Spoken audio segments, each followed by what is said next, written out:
Ooh, an American couple.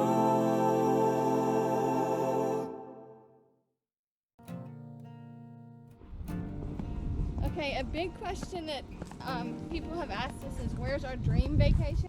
We would love to do the West Coast Pacific Highway all the way from, almost Mexico to Washington State. That would be awesome.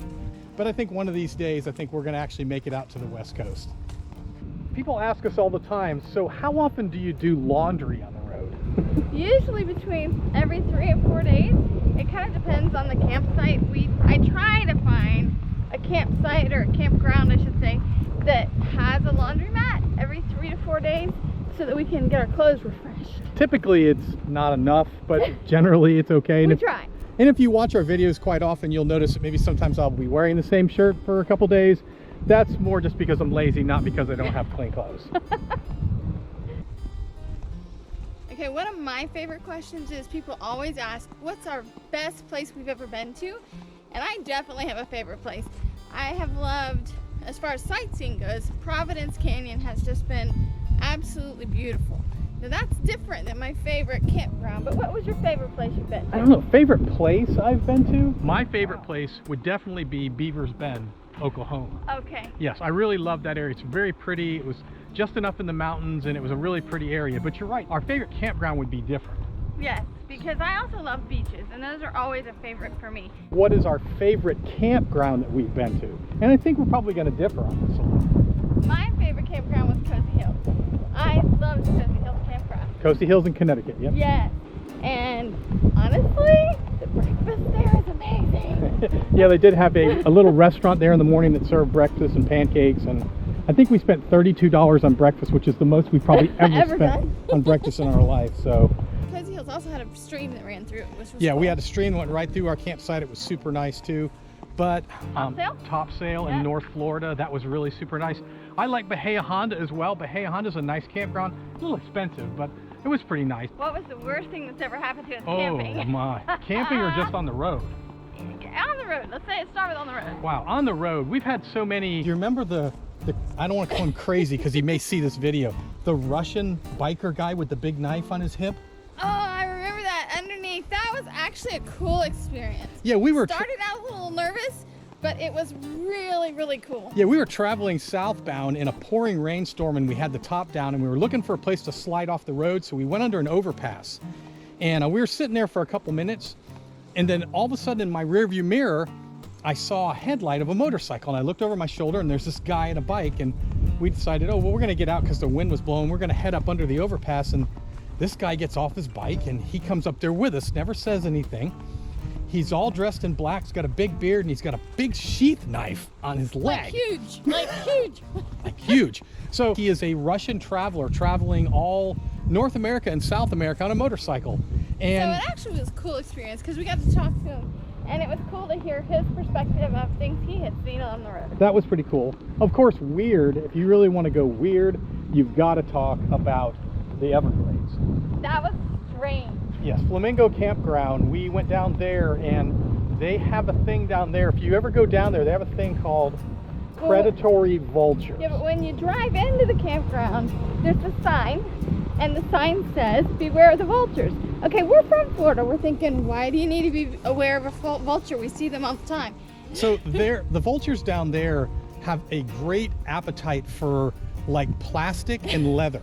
And we woke up one morning to the sound of things on top of our car, and we looked at our tent and there was a vulture ripping a hole in the top of our convertible top on our car. He went from our campsite to the truck next to us, ripped out all the insulation around the windshield. Anything that has rubber in that campsite, they'll eat. That was weird. That was very weird, but we still haven't said the worst thing that's happened. I think maybe, when I think about the worst thing, I think maybe it was when we were driving really fast through that snake type curves. I think the one you're talking about was in Virginia. Yeah. Where we were actually following a bunch of people that live up in the mountains, and they know their way around. They do. And we were zipping around the mountains, and they went around a corner, and we turned the wheel, and the car didn't turn, and we flew off the road, not bad, almost into a guardrail. Back on the road. We drive a 48-year-old British sports car, and people always ask us, Does it break down a lot? Well, the answer to that is no, it doesn't break down a lot. It doesn't leave us stranded. It doesn't leave us stranded. Yeah, I mean it's an old car and it does have some issues. And when you drive an old car long distances and you depend on it for your primary transportation, there are going to be problems with it.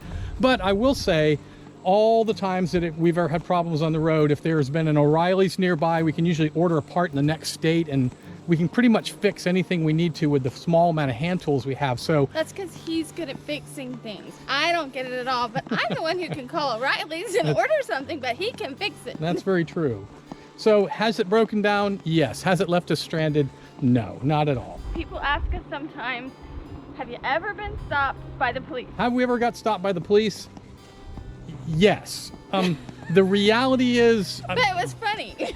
For speeding, no. For not anything like that, no.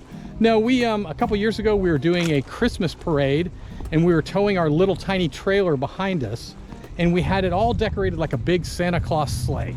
We had boxes and Christmas trees and stuff piled all over it. And at the end of the parade, we kind of wanted to get home, so instead of packing everything back up, we kind of left it all strapped on the car. Well, we had a 10-foot Christmas tree sticking out the back of a 36-inch trailer. And we got about within 5 miles from home, and we heard the boop, boop, boop, boop, and we looked in the mirror, and oh yeah, they pulled us over. And the lady was pretty cool. She came up to the car and she said, really, I didn't even want to stop you. I was more curious about finding out what in the world this car was all about. So we told her and we talked about it. And have we been stopped? Yes. Did we do anything wrong? No. Not really. No. Have you ever gotten lost? Well, when we started traveling, remember we started out with a GPS. Yes. No, And- we started out using our phones as a GPS. Yes, our phones is a GPS. Yeah, we didn't even think about the fact that cell phone coverage isn't everywhere you go in the United States. So when you start getting out into the rural areas and some of the rural towns, GPSs are working on cellular signals, so they don't work. And little towns that we thought were there, by the time we did get to them, They weren't there. they've been gone for They've been 25 closed. years. Yeah, so we get lost every time we leave our driveway, basically. At least once a trip. At least once a trip, but we always Well, find our no. way home. Do we travel full time? The answer to that is no. That's the easy answer. But we travel as much as we can. Yeah, we both have full-time jobs. They've kind of allowed us to have a little freedom as far as letting us travel when we want to. So we try to get out as much as we possibly can. Ultimately, we would love to travel full-time, but right now it's more or less part-time. Funniest story you've had on the road, and we have so many stories, but to me there's one that sticks out. So we were traveling. Which one is that? I'm gonna say you'll remember. Okay. So we were traveling in Kentucky, and it was in the fall. And it was in the fall, and there were pumpkins everywhere. And we saw on the side of the road this guy had a pumpkin patch at his house.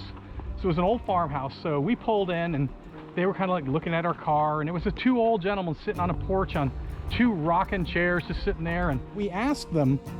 We said, "Hey, how do you get to a such and such place we were going to?"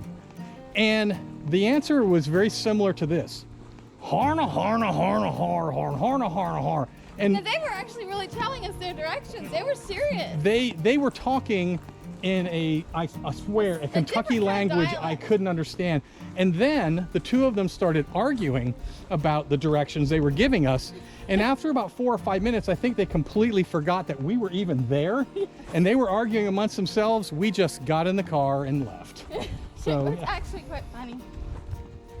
So we do appreciate you following us on YouTube. We also have a website that is also An American Couple, and we've posted things in there about campsites that we've been to, things we like to do. We're also on social media. You can find us on American Couple on Facebook and Instagram as well.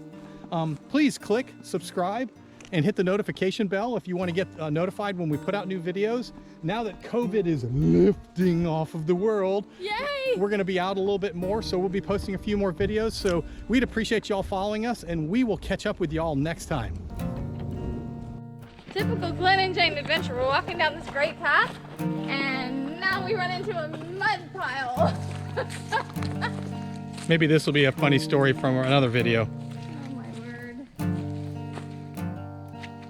Oh my word. I guess we're going back. I think it's time to turn around.